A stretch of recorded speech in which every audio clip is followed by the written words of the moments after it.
कहते हैं एक ना एक दिन वक्त जरूर बदलता है। ये वक्त ही है कि किसी को अर्श तो किसी को फर्श पर लाकर पटक देता है।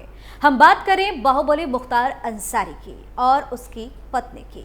पूर्वांचल में कभी जिस मुख्तार अंसारी के इशारे पर सरकारें अपना फैसला बदल लेती थी, उसे मुख्तार का बना बनाया हुआ साम्राज्य योगी राज में बर्बादी की कगार पर पहुंच गया।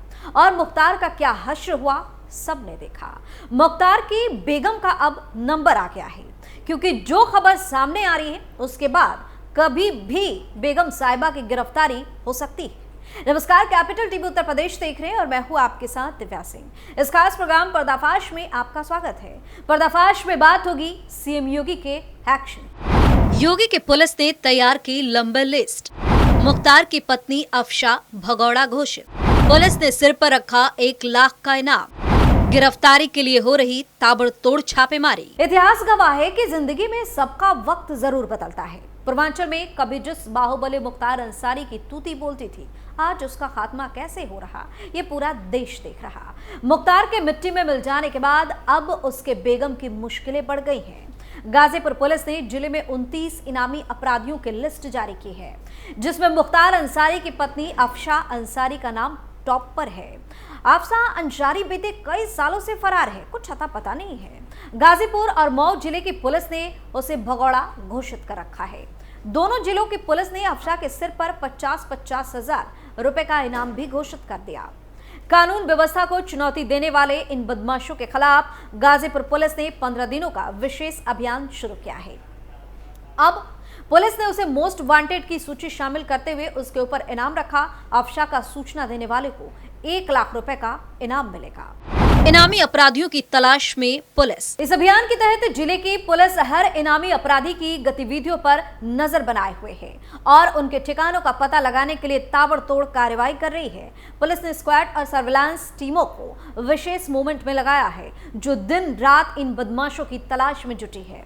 इसके साथ ही मुखबिरों को भी एक्टिव कर दिया गया है और आम लोगों से भी सहयोग मांगा गया है। पुलिस ने आश्वासन दिया है कि इन अपराधियों के बारे में सूचना देने वाले का नाम और पहचान पूरी तरह से गोपनीय रखा जाएगा और इनाम की राशि भी उन्हें दी जाएगी। इस अभियान की निगरानी वरिष्ठ पुलिस अधिकारी खुद कर रहे हैं। बता दें कि अफशा अपने पति मुख्तार अंसारी की मौत के समय भी सामने नहीं आई थी। माफिया डॉन और मऊ सीट से 5 बार के विधायक रहे मुख्तार अंसारी को बांदा जेल में बंद रहने के दौरान 28 मार्च 2024 को हार्ट अटैक आया था। उन्हें इलाज के लिए बांदा के रानी दुर्गावती मेडिकल कॉलेज ले जाया गया, जहां डॉक्टरों ने मुख्तार को मृत घोषित कर दिया।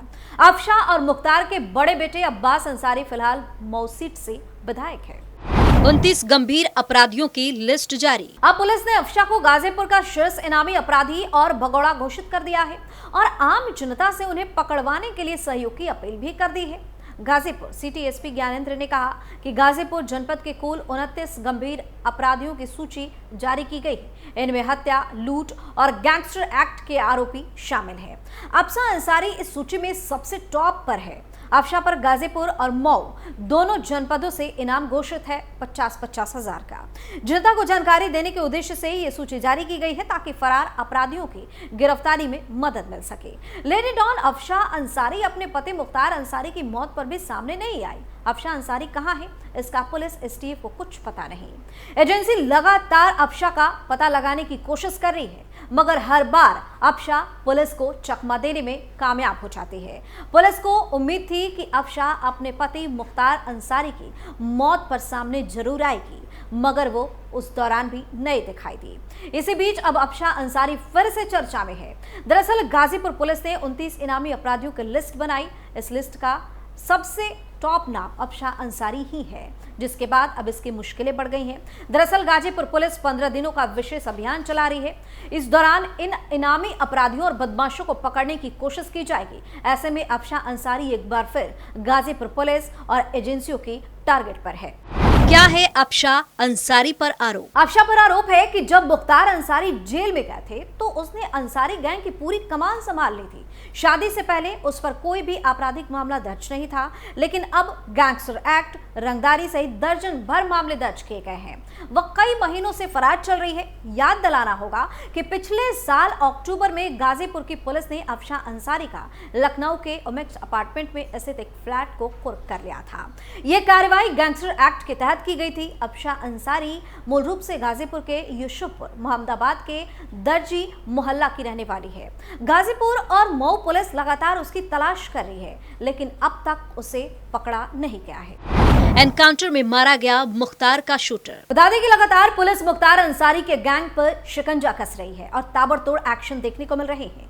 कुछ दिन पहले ही मुख्तार अंसारी गिरोह का शूटर अनुज कनौजिया एनकाउंटर में मारा जा चुका है। उस पर 2.5 लाख रुपए का इनाम घोषित किया गया था। यूपी एसटीएफ और जमशेदपुर पुलिस ने उसका खात्मा किया। जांच पड़ताल में खुलासा हुआ कि अनुज कनौजिया बेरोजगार युवाओं की भर्ती और प्रशिक्षण यानी कि ट्रेनिंग के साथ एक नया गिरोह बना रहा था, जो सुपारी किलिंग, लूट और रंगदारी जैसे अपराधों में शामिल होते। पुलिस के अनुसार ये भर्ती पूर्वी सिंहभूम यानी कि झारखंड में की जा रही थी। ये गिरोह झारखंड समेत उत्तर प्रदेश के आजमगढ़, मऊ, गाजीपुर, वाराणसी और बिहार और झारखंड के कई जिलों में एक्टिव रहने वाला था। मऊ जिले के चिरैयाकोट क्षेत्र के बैलोलपुर गांव का रहने वाला अनुज कनौजिया पिछले 2 दशकों से मऊ, आजमगढ़, गाजीपुर और वाराणसी में हत्या, रंगदारी और संगठित अपराधों में लिप्त था। एसटीएफ चीफ अमिताभ यश ने बताया कि उनकी आपराधिक गतिविधियां उत्तर प्रदेश से बाहर भी फैली हुई थी। झारखंड में रहते हुए वो अपने गिरोह के लिए युवाओं की भर्ती कर रहा था। खुफिया रिपोर्टों के अनुसार वो मुख्तार अंसारी गिरोह से जुड़े मामलों में गवाहों और पुलिस अधिकारियों की हत्या की योजना भी बना रहा था। इसी बीच झारखंड पुलिस और यूपी एसटीएफ के संयुक्त ऑपरेशन में 2.5 लाख के इनामी बदमाश अनुज कनौजिया को मुठभेड़ में मार गिराया गया। अनुज मुख्तार अंसारी गैंग का एक्टिव शार्प शूटर था और उस पर मऊ, गाजीपुर और आजमगढ़ जिले में दर्जनों संगीन आपराधिक मामले दर्ज थे। वो लंबे समय से पुलिस के रडार पर था और उस पर कई संगठित आपराधिक गतिविधियों में शामिल होने का आरोप था। कैसे अर्श से फर्श पर पहुंचा अंसारी? करीब 4.5 दशक तक पूर्वांचल की धरती पर खून की नदियां बहाने वाले माफिया डॉन मुख्तार अंसारी का दिल का दौरा पड़ने से 61 वर्ष की उम्र में ही मौत हो गई। मुख्तार बांदा जेल में बीते 3 वर्षों से बंद था। इससे पहले वो देश के अलग अलग जेलों में 19 वर्ष तक बंद रहा। बुजुर्गों की एक कहावत है कि वक्त सभी का बदलता है, कभी अर्श तो कभी फर्श में। पूर्वांचल में कभी जिस मुख्तार अंसारी के कहने पर सरकारी ठेके मिला करते थे, जिसके एक इशारे में सरकारें अपना फैसला बदल लिया करती थी, उस मुख्तार की मुख्तारी इस कदर खत्म हुई कि 19 वर्ष पहले वो जेल गया और उसका शव बाहर निकला। अपराध की दुनिया में मुख्तार की एंट्री। गाजीपुर जिले के ठेके पट्टी का काम करने वाले ठेकेदार सचिदानंद राय की धमकियों से गाजीपुर जिले के यूसुफ निवासी माफिया मुख्तार अंसारी इस कदर आहत हुआ कि उसने वर्ष 1988 में राय की गोलियों से भूनकर हत्या कर दी। ये वो हत्या थी जब मुख्तार का अपराध को दुनिया में पहली बार नाम उभर कर सामने आया। सचिदानंद राय की हत्या के बाद न सिर्फ गाजीपुर बल्कि मऊ, वाराणसी, जौनपुर और बिहार के कई जिलों में मुख्तार अंसारी के नाम से लोग खौफ खाने लगे। इन जिलों में होने वाली हर हत्याओं और खुलने वाले हर ठेके पर मुख्तार का नाम आने लगा। देखते ही देखते मुख्तार को राजनीतिक संरक्षण मिला और फिर वो अपनी मुख्तारी पूरे पूर्वांचल में दिखाने लगा। ऐसा नहीं है कि 80 के दशक में मुख्तार अंसारी या फिर उसके परिवार का नाम वर्ष 1988 को हुए सचिदानंद राय हत्याकांड के लिए जाना जाता था। 30 जून 1963 को यूपी के गाजीपुर जिले में यूसुफ नगर में जन्म लेने वाले मुख्तार अपने खानदान के लिए भी जाना जाता रहा है। मुख्तार के दादा मुख्तार अहमद अंसारी पूर्व कांग्रेस अध्यक्ष और स्वतंत्रता सेनानी रहे और नाना ब्रिगेडियर थे, जिन्हें नौसेरा युद्ध का हीरो माना जाता रहा। लेकिन पूर्वांचल के हर ठेके पर अपना कब्जा पाने के लिए जैसे ही मुख्तार ने गलत रास्ता चुना, गैंग गिरोह में शामिल हुआ, वह अपराधियों के लिस्ट में गिना जाने लगा। माफिया डॉन बन चुका मुख्तार अंसारी अब अपने अवैध धंधों को बढ़ाने और विरोधियों से चुनौती लेने के लिए अपने बड़े भाई अफजाल अंसारी की तरह ही राजनीति में आना चाहता था। लिहाजा उसने 1995 में हुए उपचुनाव में कम्युनिस्ट पार्टी से चुनाव लड़ा, लेकिन हार गया। ऐसे में उसने उस वक्त की बड़ी पार्टी भाजपा की शरण ली और 1996 में बन गया विधायक और मुख्तार अंसारी की धमक में फिर से इजाफा हो गया। कैसे मुख्तार अंसारी के बदल गए दिन। मुख्तार अंसारी 19 वर्षों तक जेल में भले ही रहा, लेकिन उसके लिए वो कभी जेल खराब नहीं रही। यूपी हो या पंजाब, हर जेल में उसने अपनी खुद की सरकार चलाई। उनकी पत्नी जेल में ही उसके साथ रहती।